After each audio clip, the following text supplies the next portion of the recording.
Good evening. Welcome to tonight's newscast. My name is Elena Nunn, and we will begin with our segment on this decade's presidents.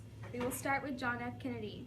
John F. Kennedy was elected on November 8, 1960 as the nation's 35th president. He was the youngest and the first Catholic president ever elected in U.S. history. Kennedy's policy is known as the New Frontier. Within his policies, he started the Alliance for Progress and the Peace Corps, an organization dedicated to helping struggling third world countries. John F. Kennedy was responsible for the Bay of Pigs invasion. CIA members tried to overthrow Fidel Castro, but ended up failing. The failure led to embarrassment and a downward look on the United States.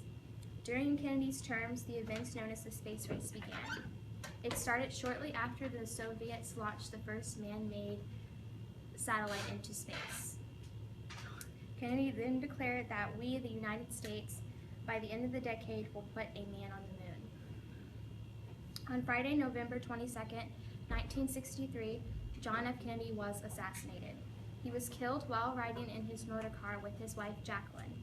After a 10-month investigation, it was determined that Lee Harvey Oswald was the murderer. On the same day, Lyndon B. Johnson was sworn in as president after John F. Kennedy was pronounced dead. Lyndon B. Johnson became our 36th president. He was former vice president to John F. Kennedy. While in office, Johnson worked on domestic policies. He called it the Great Society. The Great Society programs aided education, created Medicare, and the Job Corps. All of the programs were used to help the American people live better lives. LBJ also signed in the Civil Rights Act and lowered taxes. During his term, the space race continued with the Soviets. 3 American astronauts successfully orbited the moon in December 1968.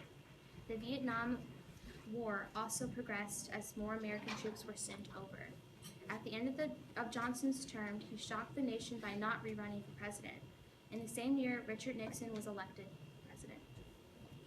Richard Nixon was elected in 1969. He was the nation's 37th president. Richard Nixon ended the war with Vietnam and tried to improve the relationship with the Soviets and Communist China. For the first time in 20 years, Richard was invited to China to meet with the emperor. Nixon also